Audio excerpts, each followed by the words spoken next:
नमस्कार दोस्तों, मैं जितेंद्र बैनीवाल आज फिर आपका स्वागत करता हूं एसपी लेसन्स के ऑनलाइन प्लेटफॉर्म पे।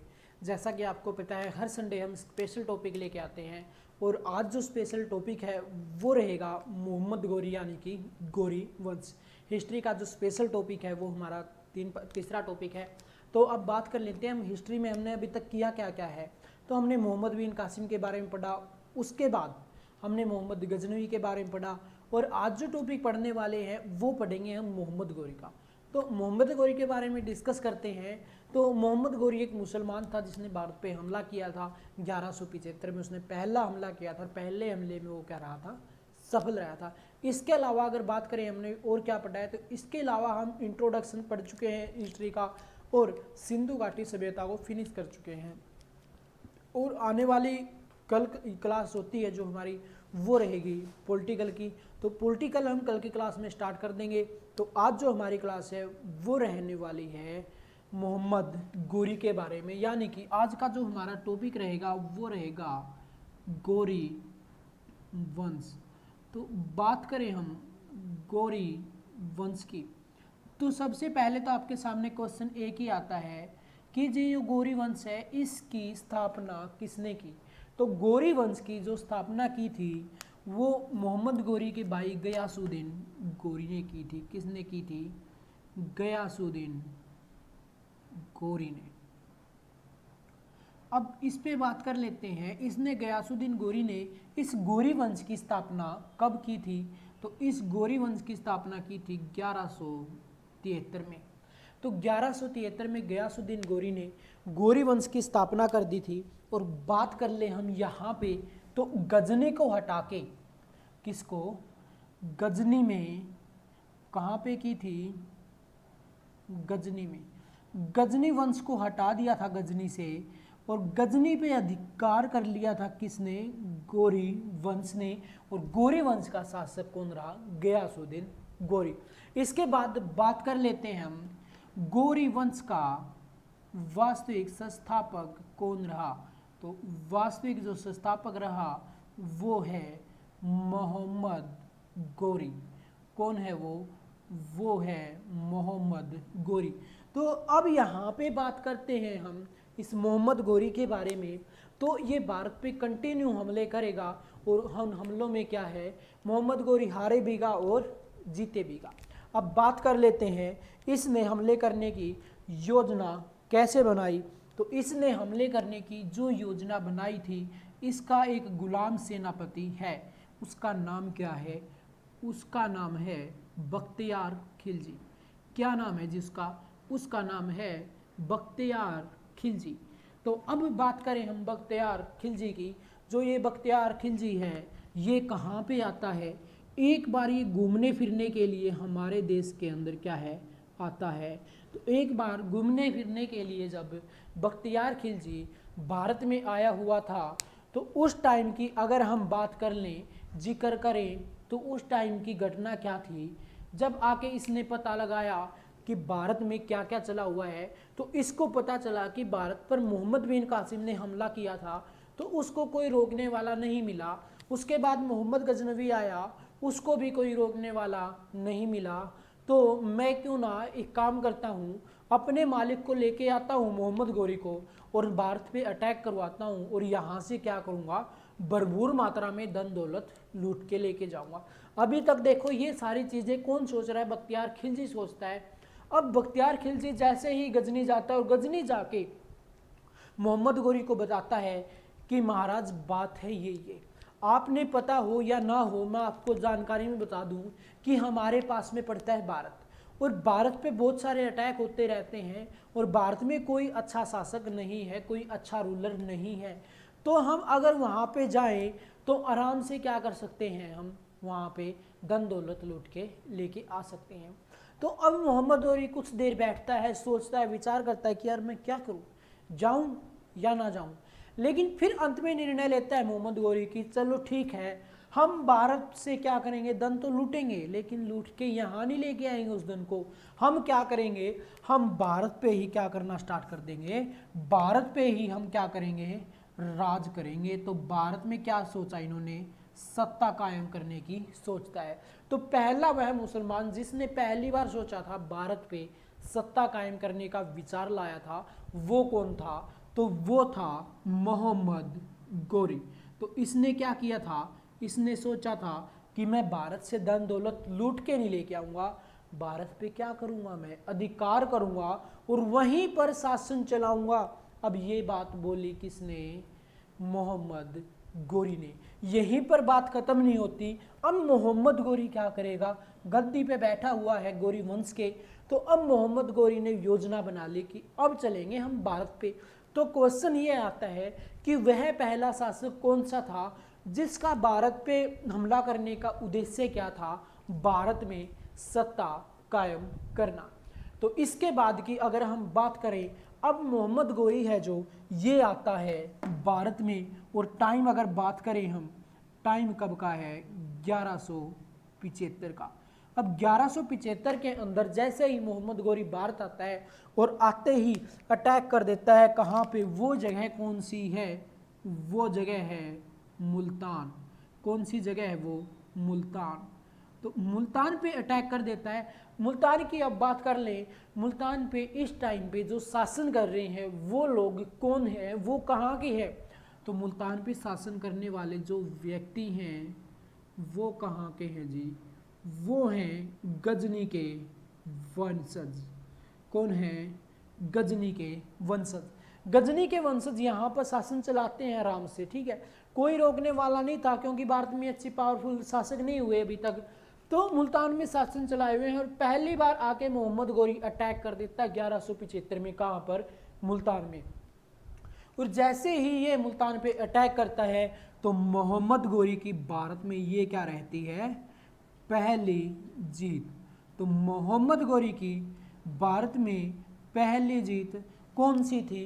बहुत बार ये क्वेश्चन आया हुआ है। तो मोहम्मद गोरी की भारत में जो पहली जीत थी वो थी मुल्तान की जीत। और मुल्तान पे जो शासन कर रहे थे वो थे गजनी वंश के या गजनी अंपायर के।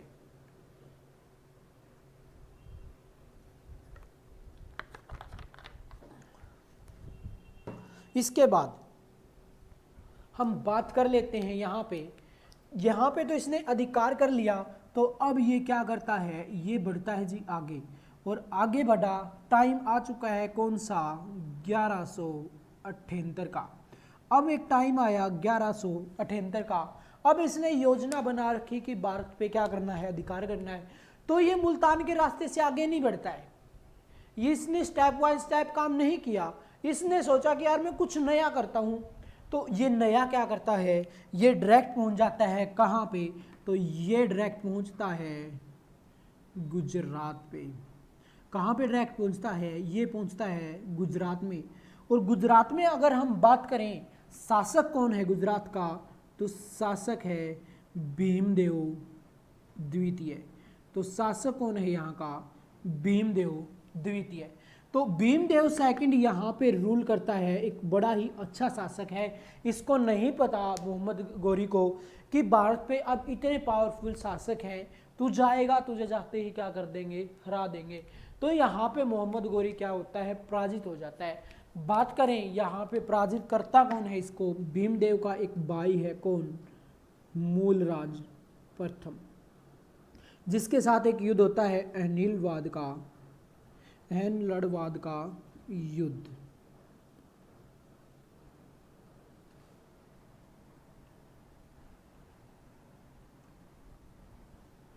तो अहनलवाद का युद्ध होता है, और इस युद्ध की अगर हम बात करें तो इस युद्ध में पराजित हो जाता है कौन? मोहम्मद गोरी। और यहाँ से पराजित होकर ये क्या करता है? भाग जाता है। लेकिन बंदे ने सोच रखा है कि भारत पे शासन करना है, तो फिर से मोहम्मद गोरी क्या करेगा? अब कोशिश करेगा। और यहीं से सबसे पहले एग्जामिनर क्वेश्चन पूछता है मोहम्मद गोरी की भारत में पहली हार। तो मोहम्मद गोरी की भारत में जो पहली हार थी वो थी गुजरात की हार। इसके बाद बात कर लेते हैं गुजरात में एक बार फिर से आएगा कौन? मोहम्मद गोरी। तो गुजरात में दूसरी बार फिर अटैक करता है 1178 में ही मोहम्मद गोरी। अब की बार अगर बात करें हम, इससे भिड़ता है कौन? इससे भिड़ता है भीमदेव द्वितीय। कौन भिड़ता है इससे? भीमदेव द्वितीय। तो भीमदेव सेकंड इससे भिड़ जाता है और भीमदेव इससे परेशान हो जाता है कि यार ये बंदा ऐसे मानने वाला नहीं है, इससे पहले भी ये आया था, पिट के गया था लेकिन नहीं माना, इस बंदे का तो कुछ इलाज करना पड़ेगा। और वो इलाज क्या है? भीमदेव इसकी हत्या नहीं करता मोहम्मद गोरी की, भीमदेव मोहम्मद गोरी की हत्या नहीं करता। भीमदेव इस गोरी को क्या कर लेता है? इस गोरी को कर लेता है कैद। क्या कर लिया जी? इस गोरी को क्या कर लिया? इसने कैद कर लिया। अब मोहम्मद गोरी को जैसे ही कैद किया जाता है तो बात यहां से निकल के ये आती है, इस गोरी का एक मुख्य गुलाम या मुख्य सेनापति है, कौन? बख्तियार खिलजी।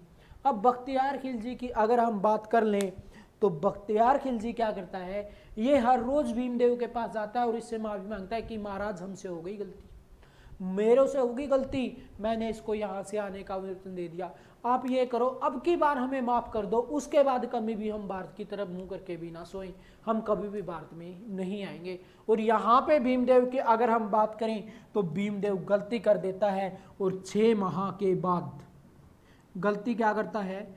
6 माह के बाद गोरी को क्या कर देता है? ये आज़ाद कर देता है। एग्जामिनर क्वेश्चन पूछता है मोहम्मद गोरी कैद में कितने दिन रहा?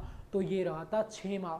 भीमदेव ने किसके कहने पर मोहम्मद गोरी को रिहा कर दिया था? तो कौन था वो था बख्तियार खिलजी। अब यहां भी बात समाप्त नहीं हुई, आगे बढ़ा और आगे बढ़ने के बाद अब मोहम्मद गोरी को आज़ाद कर दिया जाता है, ये चला जाता है। अब बात कर लेते हैं हम यहाँ पे और भी बड़े कारनामे होते हैं। बात करें हम 1179 की, कब की बात करें हम? 1179 की। मोहम्मद गोरी मारने वालों में से नहीं था, बोला क्या बात हुई यार, 2 बार ही तो हारे हैं, फिर कोशिश करेंगे। ये सोचता कि देखो अब की बार हारे हैं लेकिन देखो पहली बार जीते भी तो थे, हार गए कोई बात ना, अब दोबारा फिर ट्राई करेंगे, फिर हारेंगे तो फिर ट्राई करेंगे, हम अपनी कमियों की देखेंगे, कमी कहाँ पे है, कमियों को दूर करेंगे और फिर ट्राई करेंगे। तो फिर से ट्राई करता है और अधिकार कर लेता है किस पे? अधिकार कर लेता है ये पेशावर पर। कहाँ पे अधिकार कर लेता है? पेशावर पर। तो एग्जामिनर क्वेश्चन पूछता है कि पेशावर पर मोहम्मद गोरी ने कब अधिकार किया था? तो पेशावर पर अधिकार किया था 1179 में। इसके बाद बात आगे बढ़ती है, घटना आगे चलती है, 1185 का टाइम आ जाता है। कौन सा टाइम आ जाता है? 1185 का। 1185 में पेशावर से अब ये आगे बढ़ता है, स्टेप टू स्टेप ये आगे चढ़ना स्टार्ट कर देता है। तो ये अधिकार कर लेता है किस पे? अधिकार करता है सियालकोट पे। किस पे अधिकार करता है? ये अधिकार कर लेता है जी किस पे? सियालकोट पे। कहाँ पे अधिकार हो गया इसका? इसका अधिकार हो गया जी सियालकोट पे। तो देखो पेशावर को इसने जीता, पेशावर के बाद इसने सियालकोट को जीता, उनसे पहले इसने मुल्तान को जीत चुका है। ये गुजरात में हार जाता है बेचारा, लेकिन कोई बात नहीं, इसकी इसने हार नहीं मानी, इसने हार नहीं मानी, दिल से कभी भी इसने हार स्वीकार नहीं की। ये सोचता कि यार एक राजा दूसरे राजा को हरा सकता है, ये उसका कर्म है, उसका दायित्व है, तो भी ये रुका नहीं, मानने वालों में से नहीं था। इसने कठोर निर्णय कर रखा था कि मुझे तो भारत पे क्या करना है? अधिकार करना है, और उसी अधिकार के तहत ये कार्य कर रहा है। बात कर लेते हैं 1190 की। कब की बात करते हैं हम? 1190 की। और 1190 की अगर हम बात करें तो ये अधिकार कर लेता है किस पे? सरहिंद पे। अब जैसे ही सरहिंद पे अधिकार होता है, अब हम जागते हैं, क्या कहते हैं? अब हम जागेंगे, अब देखेंगे कि हुआ क्या यार, ये घटना क्या घटी। तो एक बार फटाफट से इसको नोट कर लीजिए, जो अनुसार जिसको करना है। तो आप सभी एक बार नोट्स जरूर बना लीजिए करो, बिल्कुल अच्छे अच्छे इसके नोट्स बना लो, तो जिससे आपको कभी भी इसमें कोई प्रॉब्लम नहीं हो। तो अब बात कर लेते हैं हम इसकी। ये तो इसने सरहिंद पे तो अधिकार कर लिया, लेकिन अब हम जागते हैं जी। अब जागे कौन?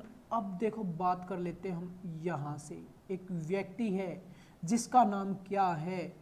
जिसका नाम है जी पृथ्वीराज चौहान।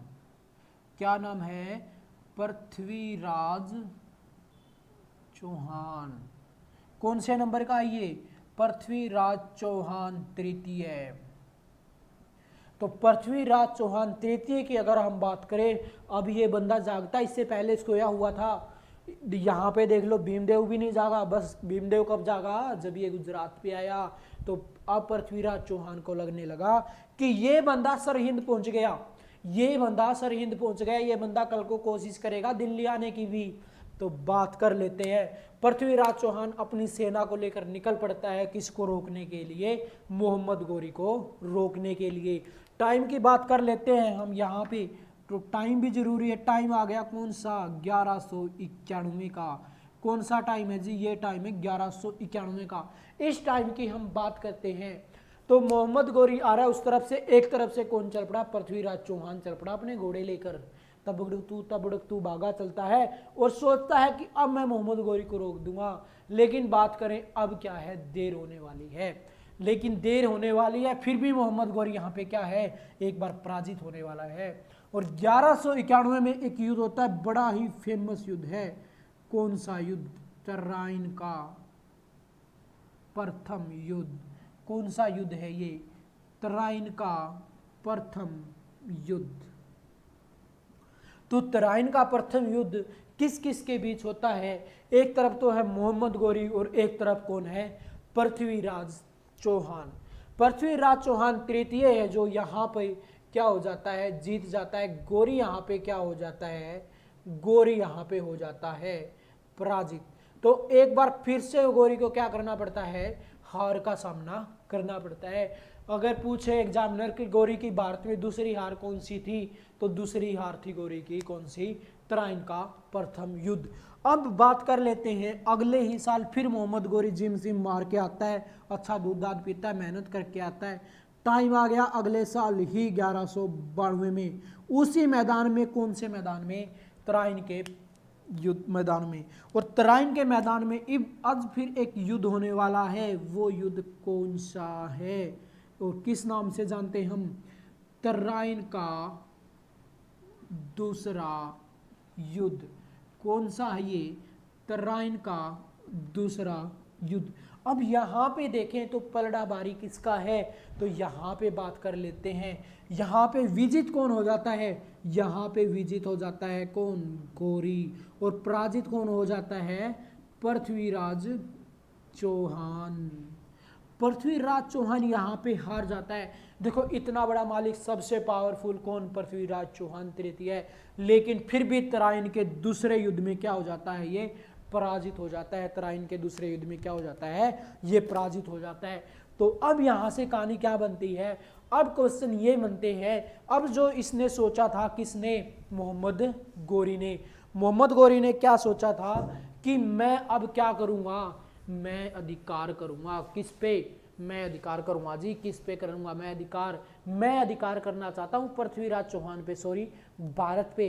तो अब यहाँ पे पृथ्वीराज चौहान को ये कैद करता है और उसकी हत्या कर देता है। अब अगर देखें तो भारत में इतनी पावरफुल शक्तियाँ नहीं है जो इसको रोक सके मोहम्मद गोरी को। और इसकी बात करें तो मोहम्मद गोरी जैसे ही इस युद्ध में विजित होता है, इसके बाद ही इसके लिए क्या होते हैं, दिल्ली के दरवाजे खुल जाते हैं।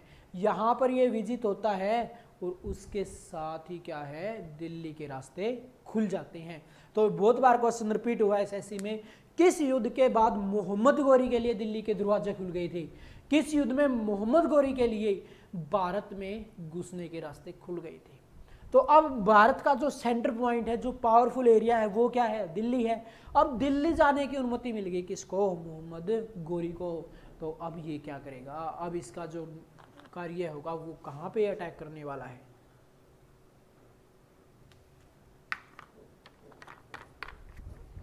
तो अब आगे की कहानी देखते हैं।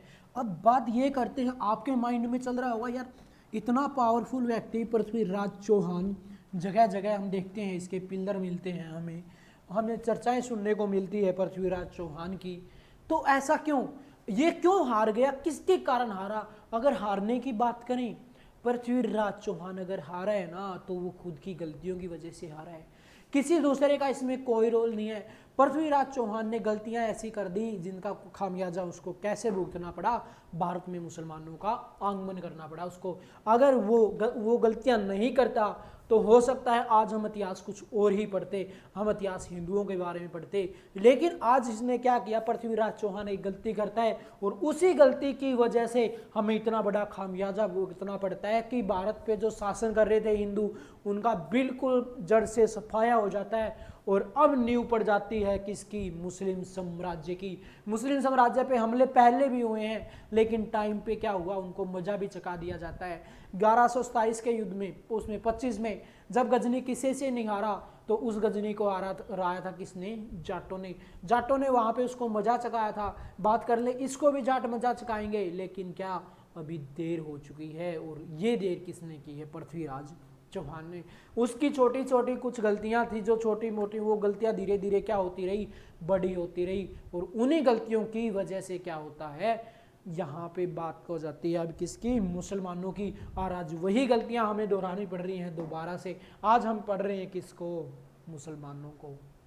तो बात कर लेते हैं हम, एक अच्छा राजा न होना कितना खतरनाक साबित हो सकता है। अगर उस टाइम पे पृथ्वीराज चौहान कुछ समझ जाता कि ये चीज़ें हो रही हैं, ये मत कर, तू तेरी वजह से ये इतने बड़े खामियाजे भुगतने हमको पड़ सकते हैं, तू इसकी तरफ ध्यान दे, तो शायद आज जो रूपरेखा थी वो कुछ और ही होती। तो एक बार अब देख लेते हैं ये हारने के पीछे खुद पृथ्वीराज चौहान इसका जिम्मेदार क्यों है। क्यों हम खुद पृथ्वीराज चौहान को बोलते हैं कि यही क्या है, खुद की गलतियों से हारने वाला है। अब बात कर लेते हैं भारत पे शासन किसका है। भारत पे 3 ही व्यक्ति हैं। पहला व्यक्ति कौन है? पहला व्यक्ति है पृथ्वीराज चौहान। देखो नाम इतना गर्म है, पृथ्वीराज चौहान, नाम में इतना जोश, लेकिन ये व्यक्ति हार सकता है। यकीन करना बड़ा मुश्किल है, ये बंदा हार सकता है, लेकिन हार गया। एक नाम आता है किसका? भीमदेव द्वितीय का। अब इतना खतरनाक व्यक्ति कि मोहम्मद गौरी को जान बचाकर बड़ी मुश्किल से जान बचानी मुश्किल हो गई थी। भीमदेव द्वितीय ने इसको एक बार पराजित किया हुआ है, एक बार पृथ्वीराज चौहान ने इसको पराजित किया हुआ है। बात कर लेते हैं तीसरा खतरनाक व्यक्ति कौन है? जयचंद। तो होता क्या है, भीमदेव और जयचंद ही मोहम्मद गौरी को इन्विटेशन देते हैं भारत में आने का, पृथ्वीराज चौहान को हराने का। लेकिन बात कर लेते हैं ऐसा हुआ क्यों। कभी वो टाइम था पृथ्वीराज चौहान, भीमदेव और जयचंद की दोस्ती की मिसाल दी जाती थी। बोला जाता था कि भारत में 3 दोस्त ऐसे हैं जो किसी का भी सामना कर सकते हैं। लेकिन यही दोस्त एक ऐसा टाइम आया जब क्या हो गए, एक दूसरे के दुश्मन हो जाते हैं। भीमदेव और जयचंद दोनों एक साइड हैं और पृथ्वीराज चौहान एक साइड है। अब क्या करते हैं, अब बात देख लेते हैं हुआ कैसे, ये दोस्त से दुश्मनी में कैसे बदली। बात कर लेते हैं हम जयचंद की। किसकी बात कर लेते हैं जी? जयचंद की बात करते हैं। यहाँ पे जयचंद की एक पुत्री है। क्या है? जयचंद की एक पुत्री है और उस पुत्री का नाम क्या है? संयुक्ता देवी। संयोगिता भी बोल देते हैं इसको, तो संयुक्ता देवी। अब इस संयुक्ता देवी की बात कर लेते हैं। कहने के तो इसके पास पीछे बहुत सारी स्टोरियां बनती है, हुआ क्या था, ये हुआ वो हुआ, लेकिन हम बात कर लें हम इसको संयुक्ता देवी की, तो होता क्या है, जो संयुक्ता देवी है अभी नई नई ये +2 करती बेचारी। अब आपको पता है अगर 12th क्लास हम करते हैं फिर सोचते हैं कि यार हम कॉलेज में जाएंगे, कॉलेज में मस्ती करेंगे, उसको घुमाएंगे, इसको फिराएंगे, 1-2 बंदी संदी पटाएंगे, सेटिंग्स वगैरह करेंगे, प्यार करेंगे, ये करेंगे वो करेंगे। मतलब हमारे सपने बहुत बड़े बड़े होते हैं, हम ये करेंगे वो करेंगे। हम नहीं सोचते कि यार, कभी हम नहीं सोचते यार अभी जॉब लग जाएंगे। हम क्या सोचते हैं जब +2 में होते हैं, कॉलेज में जाके हम फुल मस्ती करेंगे, ये करें वो करें। तो ऐसे ही संयुक्ता देवी के साथ होता है। +2 पास करती बेचारी और पहुंच जाती है कहाँ पे, दिल्ली यूनिवर्सिटी के अंदर जाती है संयुक्ता देवी और एडमिशन लेती है कहाँ पे, ये एडमिशन लेती है दिल्ली यूनिवर्सिटी के अंदर। अब इसने तो दिल्ली यूनिवर्सिटी के अंदर एडमिशन ले लिया। अब लेकिन बात करें यहाँ पे दिल्ली की तरफ कौन बैठा हुआ है, पृथ्वीराज चौहान दिल्ली का कार्य क्षेत्र ये संभाल रहा है। तो ये पृथ्वीराज चौहान क्या करता है, एक दिन घूमने फिरने के लिए, एक दिन घूमने फिरने के लिए कहाँ पे जाता है, ये जाता है दिल्ली यूनिवर्सिटी में। और जैसे ही दिल्ली यूनिवर्सिटी में जाता है पूरी शानो शौकत से जाता है, ये नहीं सोचा कि भाई शाम का टाइम है पैदल चल पड़ते हैं आराम से। लेकिन नहीं, राजा था, शासन चला रहा है, पावरफुल शासक है, ऐसे मानने वाला नहीं है। अपने 4 हाथी आगे लेता है, 4 हाथी पीछे लेता है और बीच में एक हाथी पे बैठा हुआ है बिल्कुल अच्छे से।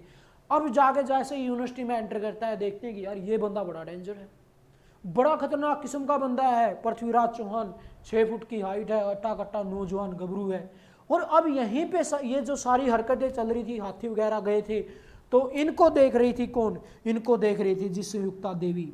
ये सुयुक्ता देवी क्या थी? इस पे नजर गड़ाई हुई थी कि ये व्यक्ति कौन है। और ये सुयुक्ता देवी जैसे ही पृथ्वीराज चौहान को देखती है तो माना जाता है, इतिहासकार बोलते हैं कि इस सुयुक्ता देवी को पहले ही नजर में पृथ्वीराज चौहान से क्या हो गई थी? मोहब्बत हो गई थी। पहले ही मुलाकात में क्या हो जाती है? मोहब्बत हो जाती है। किससे? पृथ्वीराज चौहान से। यहाँ पे अब बात करें हम कुछ टाइम के बाद, जब पृथ्वीराज चौहान को पता चलता है कि ऐसे ऐसे कॉलेज में एक लड़की है जो तुम्हें बेइंतहा प्यार करती है, जो तुम्हें बेइंतहा मोहब्बत करती है। अब ये पृथ्वीराज चौहान पता करवाता है कि उस लड़की के बारे में पता करो, वो लड़की कौन है। तो पता करवाने पर पृथ्वीराज चौहान को पता चलता है ये लड़की तो वही है जो मेरा मित्र जयचंद है, मेरा घनिष्ठ मित्र जयचंद है, ये लड़की तो उसकी पुत्री है। इसके साथ तो मैं ऐसा नहीं कर सकता, इसके साथ तो मैं शादी नहीं कर सकता। लेकिन संयुक्ता देवी ने दिल में अरमान जाग चुके थे। इसने सोच लिया था अगर मैं किसी से शादी करूंगी तो वो करूंगी सिर्फ और सिर्फ पृथ्वीराज चौहान से। किससे शादी करने की योजना बना चुकी है ये? पृथ्वीराज चौहान से। लेकिन यहाँ पे बात करें, हम डिस्कस करें, यहाँ पे बात नहीं रुकती। पृथ्वीराज चौहान तो अपनी दोस्ती की आड़ में क्या करता है? पीछे रुक जाता है, अपने आप को वहीं पे रोक लेता है। जो अपनी फीलिंग्स थी उनको रोक लेता है कि नहीं जी हम ऐसा नहीं करेंगे। लेकिन बात करें सुयुक्ता देवी मानने वालों में से नहीं थी। इस बात का जैसे ही पता चलता है, किसको? जयचंद को पता चलता है कि बात ऐसे ऐसे हो रखी है, तेरी लड़की है ना जो, ये पृथ्वीराज चौहान से मोहब्बत करती है। अब जयचंद को डाउट होता है कि कहीं ये तेरी लड़की तेरी बेइज्जती ना कर दे, तेरी इज्जत की धज्जियां ना उड़ा दे। तो मैं क्या करती हूँ, मैं क्या करूँ, ऐसा करता हूँ मैं इस लड़की की शादी कर देता हूँ, जिससे क्या होगा, इसके अरमान में मिट जाएंगे और मेरी बेइज्जती भी नहीं होगी। लेकिन बात कर लें यहाँ पे जयचंद क्या सोचता है? जयचंद गलती मानता है किसकी? पृथ्वीराज चौहान की, कि इतनी ही गलती मेरी पुत्री की है, मेरी पुत्री तो बच्ची थी, उसको समझाना चाहिए था पृथ्वीराज चौहान ने। लेकिन नहीं, उसने ऐसा नहीं किया। और उसने क्या किया? दोस्त की पीठ में छुरा घोंपा है। तो मैं पृथ्वीराज चौहान से भी बदला लूंगा, मैं पृथ्वीराज चौहान से भी बदला लूंगा। तो जो ये जयचंद है, इस संयुक्ता देवी का अब क्या रचवाने लगा? अब स्वयंवर रचाएगा, मतलब इसकी शादी करेगा। अब स्वयंवर रचवाता है और स्वयंवर में भारतवर्ष के जितने भी राजा हैं सबको बुलाया जाता है, लेकिन सिवाय एक व्यक्ति को नहीं बुलाया जाता। वो कौन है? पृथ्वीराज चौहान। पृथ्वीराज चौहान को स्वयंवर में नहीं बुलाया जाता। यहां पर किसको बुलाया जाता है? लेकिन भीमदेव को यहां पे बुला लिया जाता है। देखो, तीन मित्र हैं, तीनों में से एक ने नहीं बुलाया इसको, लेकिन भीमदेव को बुला लिया। अब बात कर ले हम, सुयुक्ता देवी बहुत खूबसूरत थी। तो सुयुक्ता देवी बहुत खूबसूरत थी, तो भीमदेव की अगर हम बात करें, कहीं ना कहीं मन में ये सोच रहा था कि पृथ्वीराज चौहान तो नहीं आया है जी, पृथ्वीराज चौहान तो आया नहीं है। तो अब नंबर किसका? पावरफुल शासक अब कौन बचा? अब बचा भीमदेव। तीन ही व्यक्ति हैं। तो ये सोचता है कि सुयुक्ता देवी किसी ऐसे टुचमंजिए से शादी करने वाली नहीं है, जो पावरफुल शासक है उसके साथ ही तो ये शादी करेगी। अब ये सोच के भीमदेव के भी मन में लड्डू फूटते हैं कि यार अब तेरी शादी होगी सुयुक्ता देवी से। तो इसने तो बेचारे ने योजना बना ली, लेकिन गलती कर दी यहाँ पे जयचंद ने। और वो गलती क्या है? ये जयचंद कुछ ज्यादा ही सोचने लगा। इस जयचंद ने फैसला किया कि पृथ्वीराज चौहान को मैं ऐसे नहीं छोड़ूंगा, मैं पृथ्वीराज चौहान की बेइज्जती करके ही मानूंगा। और बेइज्जती की अगर हम बात करें तो जयचंद क्या करता है? इस पृथ्वीराज चौहान की क्या करवाता है जी? एक मूर्ति बनवाता है, इसकी स्टैचू बनवाता है। और उस मूर्ति की अगर हम बात करें तो उस मूर्ति की अगर हम बात करें तो उस मूर्ति को क्या करता है? ये बेइज्जती करने के लिए कहाँ पे रखवा देता है उसको रखवा देता है जी दरवाजे पे।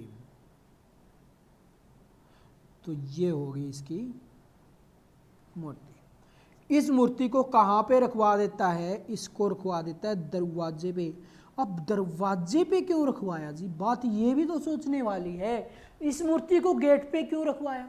इसने सोचा कि अब जो भी यहाँ पे आएंगे भारतवर्ष से शासन, सारे के सारे राजा, वो क्या करेंगे, अपनी चप्पल जूती उतारेंगे दरवाजे पे और मैं मूर्ति को रख देता हूँ दरवाजे पे, जिससे क्या होगा, इस पृथ्वीराज चौहान के आगे क्या करेंगे, सब अपनी जूतियां निकाल लेंगे और इससे पृथ्वीराज चौहान की क्या होगी, बेइज्जती हो जाएगी। अब देखो क्या सोच रहा है ये बंदा, इसकी बेइज्जती करने पे लगा हुआ है। ये नहीं सोच रहा कि भाई तू तेरी पुत्री की शादी कर पहले फिर सोचना कुछ, लेकिन ये तो क्या है, साथ के साथ सोच रहा है बेइज्जती करा दूंगा। तो अब संयुक्ता देवी को बुलाया जाता है कि आप आओ और अपने वर को चुन लो। सोमवार में यही होता है, वो अपने वर को चुनेगी।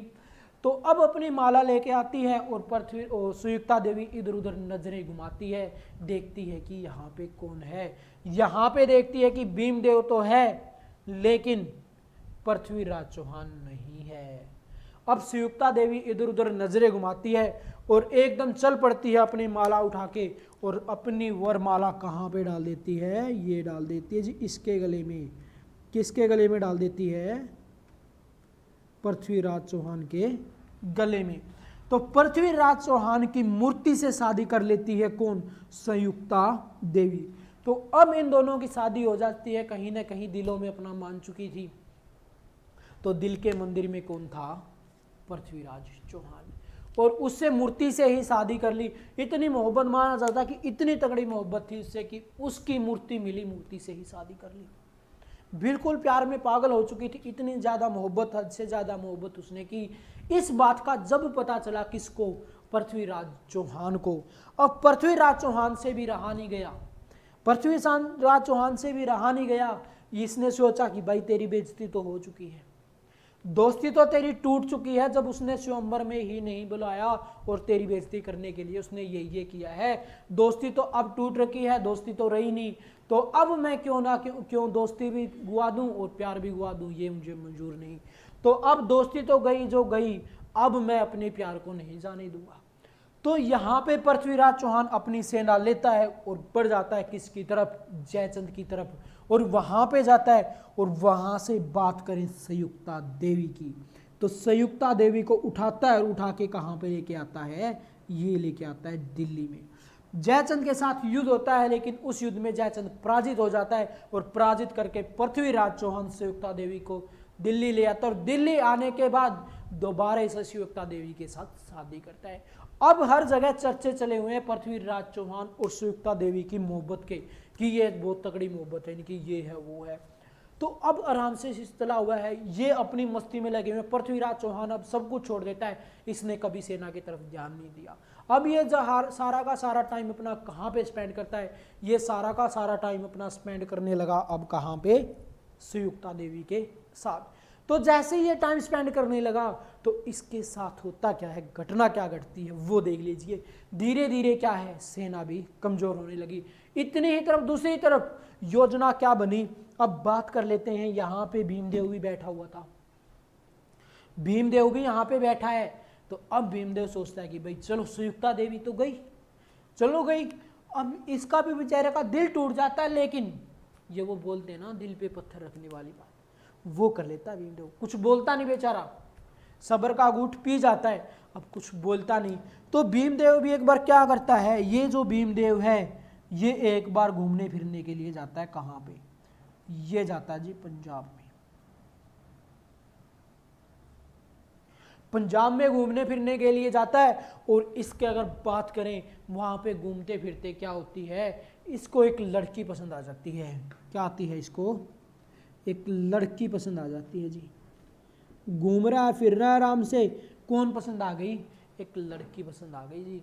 और उस लड़की को देखते ही पसंद आती है और योजना बनाता है कि यार इच्छा हो जाती है इसकी, भीमदेव की अब इच्छा हो जाती है शादी करने की, कि मैं क्यों ना शादी कर लूं।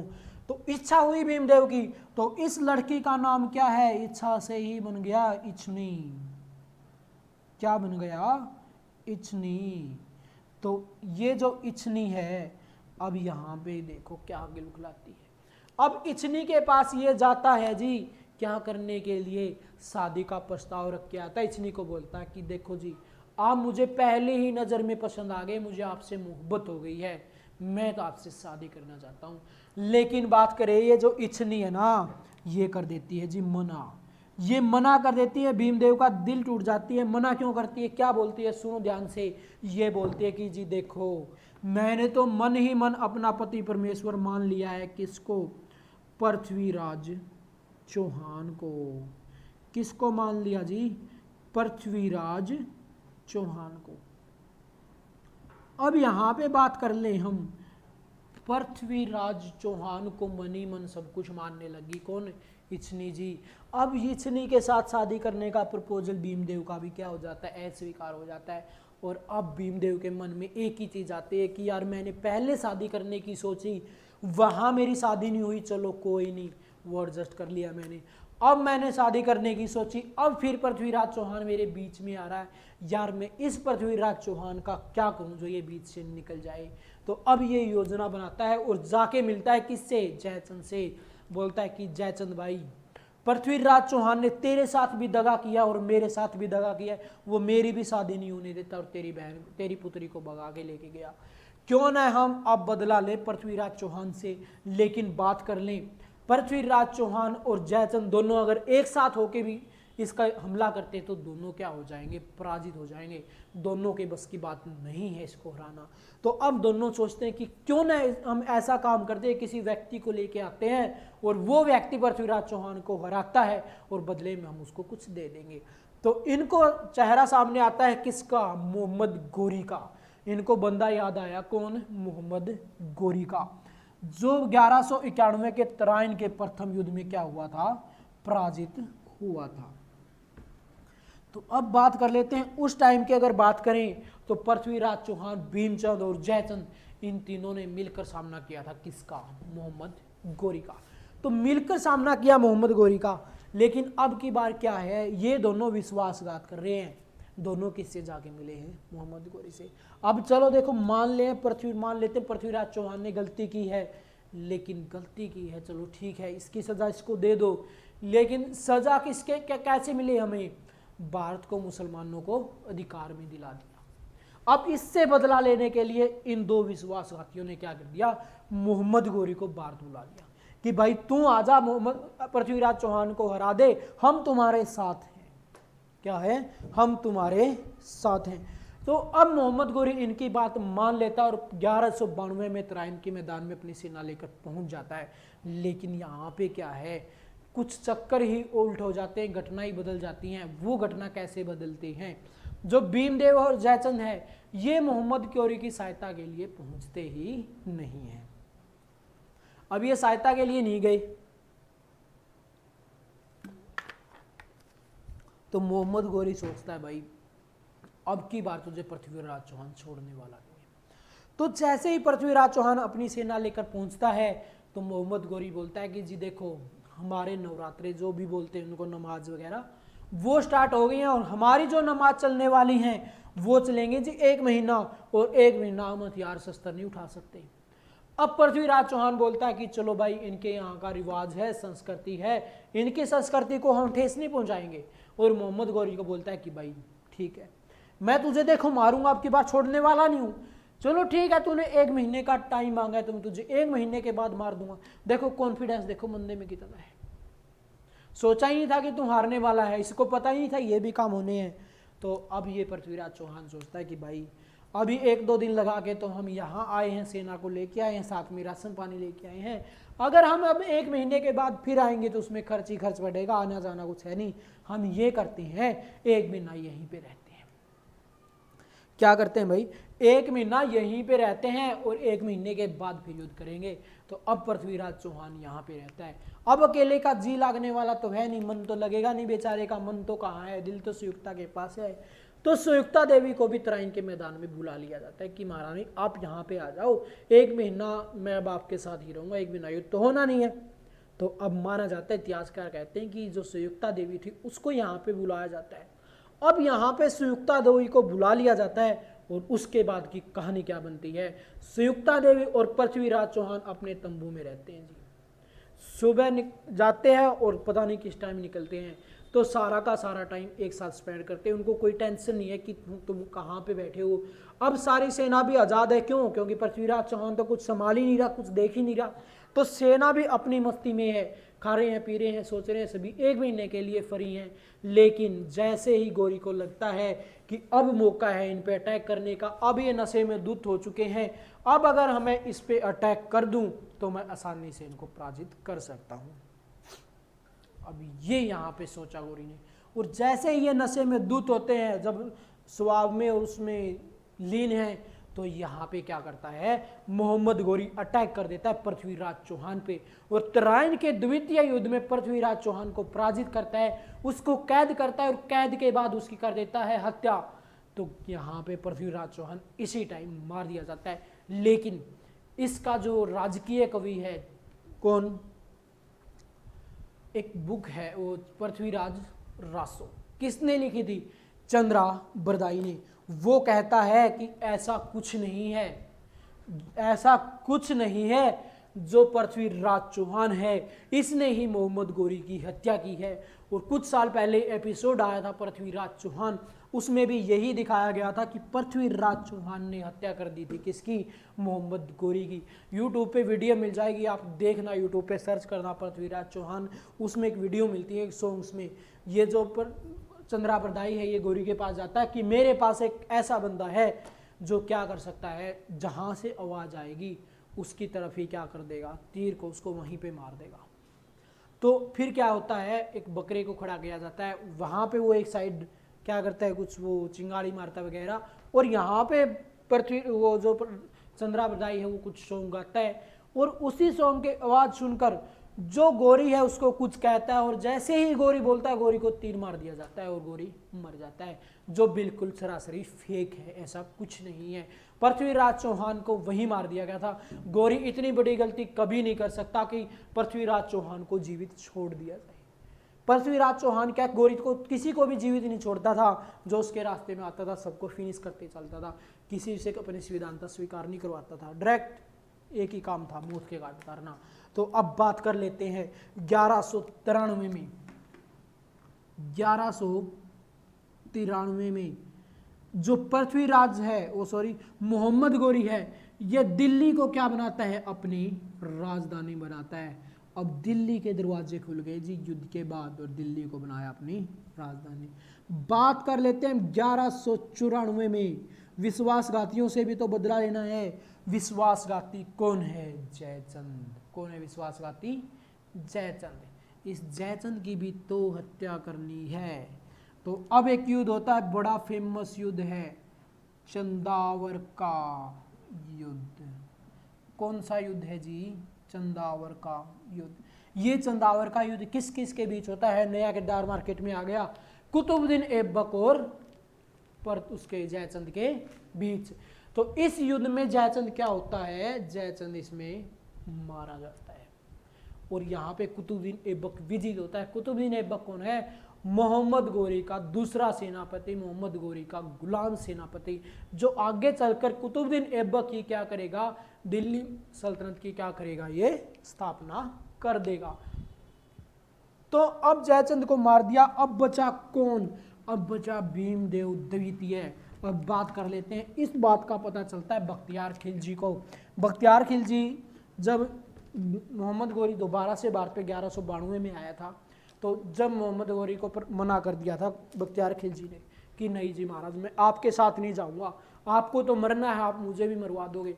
तो अब यहाँ पे सोचता है ये बख्तियार खिलजी कि अब तो मेरे महाराज की चढ़ाई है, अब मैं भी जाता हूँ और नंबर बनाता हूँ।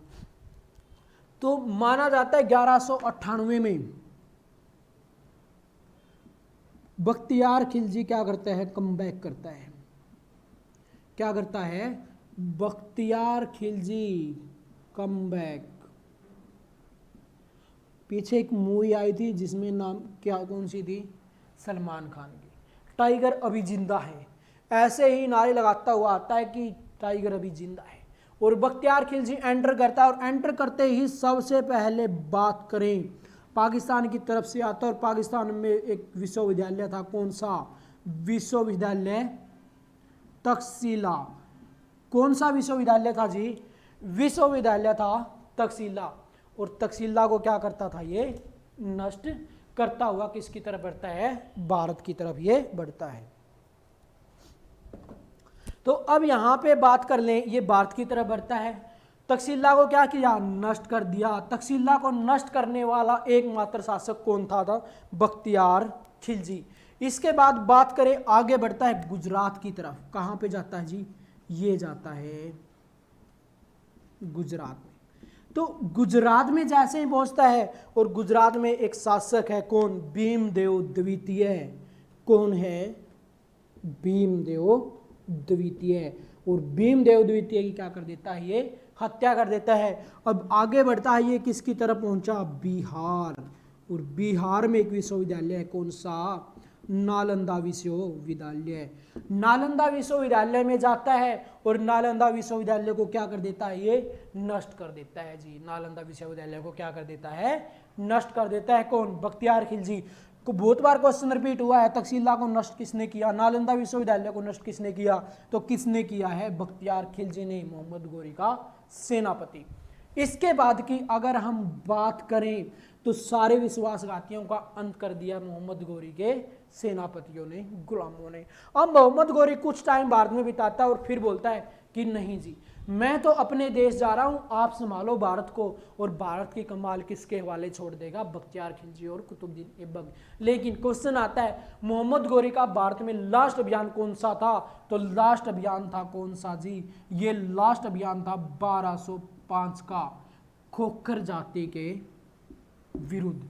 किसके विरुद्ध था, खोखर जाति के विरुद्ध। अब यहाँ पे बात कर लेते हैं, खोखर जाति के विरुद्ध अभियान करता है और वापस लौट जाता है। जैसे ही मोहम्मद गोरी अपने देश जाता है, गोरी वो गजनी में, तो हुआ क्या, वहाँ पे जो कुतुबुद्दीन ऐबक और बख्तियार खिलजी भारत में सत्ता चला रहे हैं, इन दोनों के बीच अनबन हो जाती है। और इनको समझाने के लिए गोरी एक बार फिर से भारत में आता है, और जब ये इनको समझाकर वापिस जाता है, कब, 1206 में।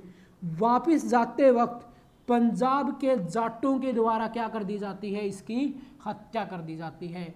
तो गोरी की हत्या किसने की, 1206 में जाटों ने। एक बार जाटों ने पसीने निकाले थे किसके, मोहम्मद गजनवी के। कब, 1025 में, जब सोमनाथ के मंदिर पे अटैक हुआ था। तो मोहम्मद गजनवी को पराजित करने वाले सिर्फ जाट थे। पहली बार पराजित हुआ था भारत में, वो किसके द्वारा, जाटों के द्वारा। और अब जाटों के हत्थे कौन चढ़ा, मोहम्मद गोरी। और जाटों ने 1206 में कर दी हत्या।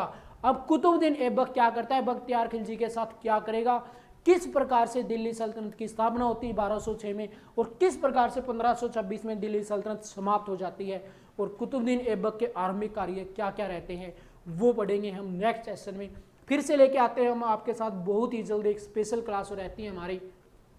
और स्पेशल क्लास में क्या है, स्पेशल ही टॉपिक पढ़े जाते हैं। स्पेशल क्लास का मतलब क्या है, बिल्कुल डिटेल के साथ। और ऑल इंडिया का वन डे एग्जाम बात करें हम, किसी भी स्टेट पीसीएस का, यूपी पीसीएस और यूपीएससी,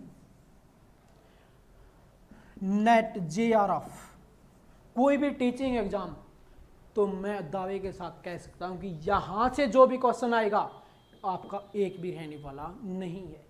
क्योंकि इतने डिटेल से आपको कहीं पे ना बुक में मिलेगा, ना ही किसी यूट्यूब चैनल पे मिलेगा, ना ही कोई पढ़ाता है। आप ऑफलाइन क्लासेज में चले जाओ, ऑनलाइन क्लासेज में ले जाओ, यही कंटेंट आप अगर दिल्ली के मुखर्जी नगर जाते हो तो यूपीएससी पढ़ने के लिए, तो आपको 1-1 लाख रुपए फीस पे करनी पड़ेगी और पढ़ाया यही जाएगा। कोई किसी ने पहले अगर कोचिंग ले भी रखी है तो एक बार आप डेटा कंपेयर करके देख लेना कि हाँ जी वाक्य में करवाया क्या जा रहा है, बिल्कुल डिटेल के साथ टॉपिक करवाया जा रहा है। अब ये तो क्या है हमारे, ये मान लो आपका बेस तैयार किया जा रहा है। जैसे ही आपका बेस हो जाता है फिर देखना कि आप पढ़ना क्या करते हैं, किसे बोलते हैं हिस्ट्री, आपको बिल्कुल हिस्ट्री में मास्टर बना देंगे। तो आज के सेशन को यहीं पे फिनिश करते हैं, फिर मिलते हैं हम नेक्स्ट वीक एक स्पेशल क्लास के साथ।